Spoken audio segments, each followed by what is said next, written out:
Hello friends, जैसा कि आप जानते हैं कि हमारी चाणक्य नीति पुस्तक की पूरी सीरीज चल रही है। उसमें आज हम बात करेंगे अध्याय 9 की, जो कि है हमारा विषय मुक्ति के ऊपर। विषय मुक्ति में आचार्य चाणक्य क्या बताते हैं, यही आज हम देखेंगे। आचार्य चाणक्य अपने प्रथम श्लोक में बताते हैं स्वभाव का उचित स्थान। स्वभाव का उचित स्थान क्या है, मैं आपको जूम करके बताता हूँ दोस्तों। आचार्य चाणक्य कहते हैं कि हे भाई यदि तुम्हें मुक्ति की अभिलाषा है तो विषयों को विषय के समान जानकर त्याग दो और क्षमा, सहिष्णुता, धैर्य, तीक्ष्णता, आर्जव, सरलता, विनम्रता, दया, निकटता, उदारता, दया, पवित्रता और सत्य का अमृत के समान सेवन करो। क्या कहते हैं आचार्य चाणक्य? आचार्य चाणक्य ने उपरोक्त श्लोक में विषयों के प्रति लगाव का नाश होना और मोक्ष, विषयों के प्रति आसक्ति होना बंधन माना है। यानी कि हमें ये सब बांधती है, हमें चीज़ों से छूट के आगे निकलना चाहिए। आगे आचार्य चाणक्य बताते हैं मीठे वचन सुखकारी होते हैं। क्या कहते हैं आचार्य चाणक्य? आचार्य चाणक्य कहते हैं मीठे वचन सुखकारी होते हैं।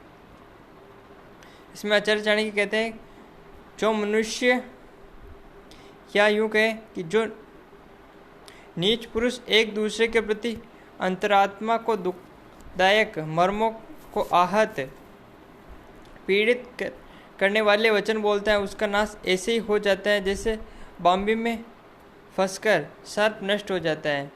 वाणी का घाव तीर के घाव से भी अधिक घातक होता है, इसलिए हमें हमेशा मीठी वाणी बोलनी चाहिए। क्या? हमेशा मीठा बोलना चाहिए, विनम्रता से बोलना चाहिए। विडम्बना क्या क्या है दोस्तों? विडम्बना के ऊपर आचार्य चाणक्य क्या कहते हैं, ये देखते हैं। विडम्बना के ऊपर आचार्य चाणक्य कहते हैं कि ब्रह्मा ने स्वर्ण में सुगंध नहीं डाली, ईख में फल नहीं लगाया, चंदन के वृक्ष में पुष्प नहीं लगाया, विद्वान को धन और राजा को दीर्घजीवी नहीं बनाया। इससे ऐसा प्रतीत होता है कि पूर्व काल में कोई ईश्वर को बुद्धि देने वाला नहीं था। आचार्य चाणक्य क्या कहना चाह रहे हैं इसमें? आचार्य चाणक्य कहना चाह रहे हैं कि ये जो बातें आचार्य चाणक्य ने कही है, ब्रह्मा ने स्वर्ण में सुगंध नहीं डाली, लेकिन फिर भी स्वर्ण इतना मूल्यवान है, अगर तो सुगंध होती तो कितना मूल्यवान होता। मतलब ऐसे आचार्य चाणक्य बताना चाह रहे हैं कि जिसका जैसा मत है वैसा ही होना चाहिए। वैसे हम कह सकते हैं आचार्य चाणक्य के अपने विचार हैं। आगे आचार्य चाणक्य बताते हैं सबसे बड़ा सुख क्या है? सबसे बड़ा सुख समस्त औषधियों में गिलोय कूर्च प्रदान है, और सब सुख पैदा करने वालों साधनों में भोजन सबसे अच्छा है, क्योंकि भोजन नहीं करेंगे तो जीवेंगे कैसे। समस्त ज्ञानेंद्रियों में नेत्र श्रेष्ठ हैं और सब अंगों में सिर सर्वाधिक श्रेष्ठ हैं। बिल्कुल सही बात है, सबसे बड़ा सुख भोजन में है। आचार्य चाणक्य ने उपरोक्त श्लोक में गिलोय कूर्च को अमृत माना है। इसी प्रकार समस्त सुखों में भोजन सुख और ज्ञानेंद्रियों में नेत्र और अंगों में सिर श्रेष्ठ होता है। विद्या का सम्मान हमेशा होता है, सब जगह होता है, हमेशा साथ रहती है विद्या। क्या कहते हैं आचार्य चाणक्य? अंतरिक्ष में दूत नहीं जाता है और न बातचीत चल सकती है, हो सकती है, न यह बात पहले किसी ने कही हुई है और न किसी ने संगठन मेल मिलाप हो सकता है। ऐसी स्थिति में जो ब्रह्मांड श्रेष्ठ अंतरिक्ष में स्थित सूर्य तथा चंद्रमा के ग्रहण को स्पष्ट रूप से जानता है, वह कैसे विद्वान नहीं है? आचार्य चाणक्य ने सीधे अर्थ में ये कहा है कि वो एक ज्ञानी है, उसके पास ज्ञान है। आगे देखते हैं। आगे आचार्य चाणक्य बताते हैं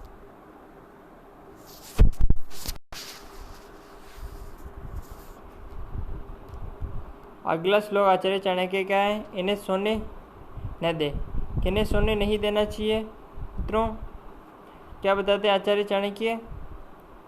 आचार्य चाणक्य बताते हैं कि शिक्षार्थी को सेवक, राहगीर, भूख से पीड़ित, भय से व्याग्र, भंडारी और द्वारपाल, ये 7 यदि सोते हुए मिले तो इन्हें जगह देना ही उचित होता है। क्यों उचित होता है, एक बार देखते हैं। शिक्षार्थी सोया रहेगा तो उसके अध्ययन में बाधा आएगी। सेवक सोया रहेगा तो सेवा धर्म का पालन नहीं हो सकेगा। राहगीर सोया रहेगा तो ठीक समय पर अपने गंतव्य स्थान पर नहीं पहुंच सकेगा। भूख से पीड़ित व्यक्ति सोया रहेगा तो शरीर में रोग पैदा होंगे, क्योंकि भूख के समय जठर में अम्ल युक्त पाचक रस निकलने लगते हैं और जठर में मंथन कार्य प्रारंभ हो जाता है। भय से व्यग्र व्यक्ति आराम से सो नहीं सकेगा। नींद में भी उसे दुख स्वप्न ही आते रहेंगे। भंडारी सोता रहेगा तो भंडार गृह में चोरी हो सकती है और द्वारपाल सोता रहेगा तो द्वार की रक्षा कौन करेगा। कोई भी व्यक्ति अंदर प्रवेश कर सकता है, अतः उपयुक्त 7 व्यक्तियों को सोए तो जगा देना चाहिए। ये हमारे लिए एक बहुत अच्छी ज्ञान की बात है कि हमें किन्हें सोया हुआ जगाना चाहिए, किन्हें नहीं जगाना चाहिए। किन्हें जगाना चाहिए ये हमने अभी देखा, अब किन्हें नहीं जगाना चाहिए वो देखते हैं। आचार्य चाणक्य क्या बताते हैं? सर्प, राजा, व्याघ्र, शुवर, बालक, दूसरे का कुत्ता और मूर्ख, इन 7 को नहीं जगाना चाहिए। ये सोए हुए हो तो इन्हें सोया हुआ ही रहने देना चाहिए। अब एक यहाँ पे अंतर्द्वंद पैदा होता है कि हमें किन्हें जगाना चाहिए, किन्हें नहीं जगाना चाहिए। हम गलत व्यक्ति को जगा देंगे तो नुकसान हो जाएगा, सही व्यक्ति को जगा देंगे तो हमारी प्रशंसा होगी।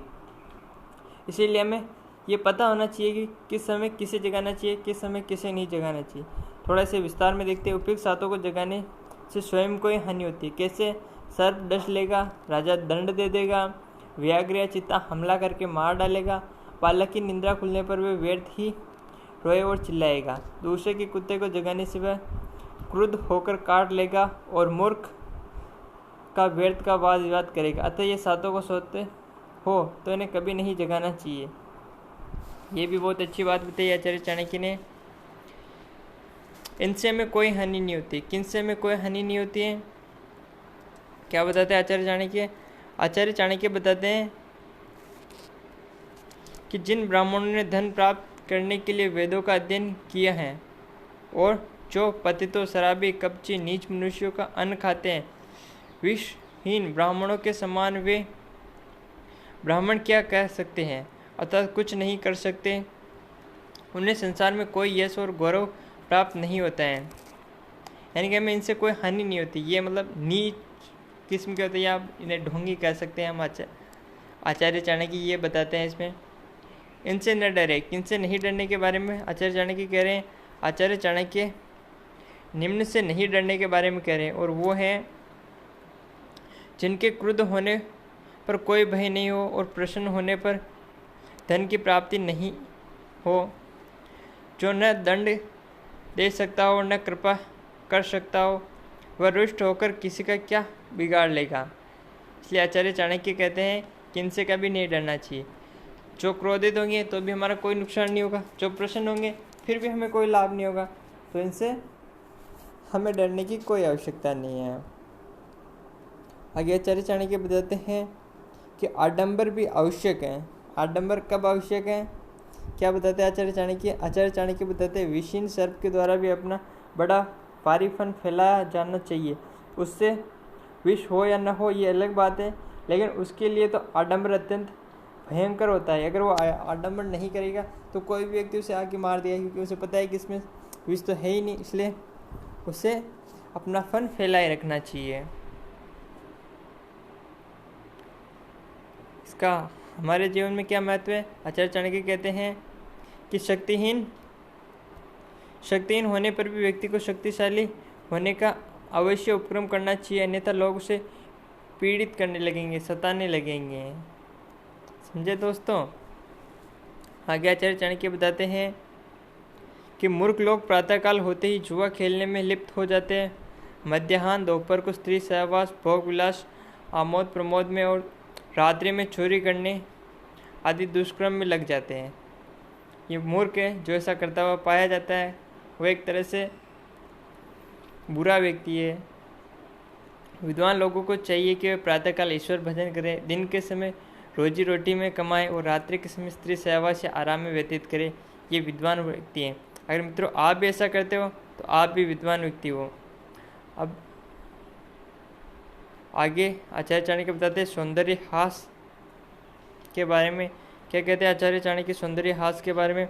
अपने हाथों द्वारा गुथी हुई माला, अपने हाथों से घिसा गया चंदन और अपने हाथ से लिखा हुआ स्रोत, ये कार्य इंद्र की शोभा और लक्ष्मी को हर लेते हैं। अर्थात माला गूंथने अधिक में परिश्रम करना पड़ता है, वो उस लाभ से भी अधिक होता है जो इनके धारण करने से होता है। आचार्य चाणक्य का कथन है कि ईश्वर भक्ति पूर्ण मनोवेग से की जानी चाहिए, तभी फलदायी होती है। यानी कि हमें जो भी कार्य करें हम उसे पूर्ण श्रद्धा के साथ करना चाहिए। हम आचार्य चाणक्य इसमें ईश्वर भक्ति की कह रहे हैं, हम ईश्वर की आराधना भी करें तो श्रद्धा से करनी चाहिए, जो भी कार्य करें पूरी लगन से करें। मर्दन, इसके बारे में आचार्य चाणक्य क्या कहते हैं, मैं आपके लिए अंडरलाइन कर देता हूँ ताकि आपको पता चल जाएगा कि क्या क्या मेन है, क्या क्या नहीं है। गंवार नारी, देखना क्या क्या है, ईंख, तिल, गंवार, नारी, स्वर्ण, पृथ्वी, चंदन, दही और पान, इन सब का जितना मर्दन किया जाए उतना ही इनके गुणों में वृद्धि होती जाती है। एक बार डिटेल में समझते हैं। यहाँ मर्दन शब्द अनेकार्थवाची है। यहाँ ईंख और तिल में पेड़ने के अर्थ में और ग्वार में ताड़ना के अर्थ में, नारे के कुमर्दन के अर्थ में और स्वर्ण को कूटने के अर्थ में, पृथ्वी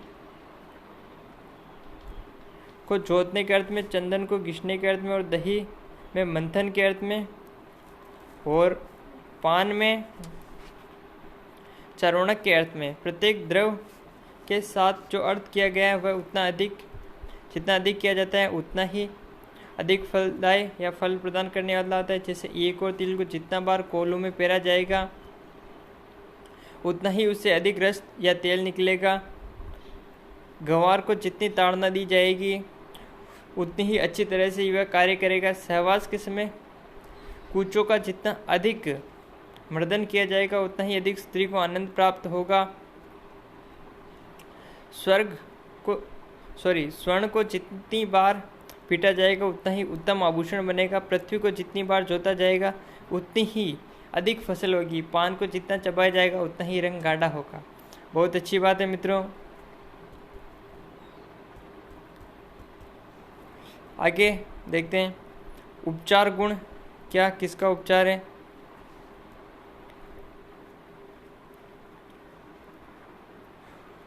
उपरोक्त श्लोक में आचार्य चाणक्य ने कहा है कि धैर्य दरिद्रता का, ध्यान से सुनिए मित्रों, धैर्य दरिद्रता का, शुद्धता वस्त्र की साधारणतया का, उष्णता अन्न की शुद्धता का और सदाचार कुरूपता का आवरण है। निर्धनता या दरिद्र होने पर धैर्य या अल्प मूल्य का किंतु साफ वस्त्र, ताज़ा गर्म भोजन और कुरूप होने पर सदाचारी होना उत्तम है। अर्थात यदि ये गुण होंगे तो उसके दोष छिप जाएंगे। सस्ते वस्त्र हो उससे इतना अंतर नहीं होगा, अंतर तब पड़ेगा जब वे मेले कुचेले हो। सस्ते अन्न का भोजन फिर साफ सुथरा और गर्म हो तो कोई भी उसे चाव से ग्रहण कर लेगा। कुरूप व्यक्ति शील गुण संपन्न होगा तो उसके शरीर को घोड़ेपन पर भी किसी का ध्यान नहीं जाएगा। ये हमारा 9वां अध्याय है आचार्य चाणक्य नीति का, जो उनकी चाणक्य नीति पुस्तक है उसका 9वां अध्याय हमने देखा। इससे पहले की वीडियो अगर आपने नहीं देखे तो आप प्लेलिस्ट में जाकर देख सकते हैं। इसके साथ धन्यवाद मित्रों।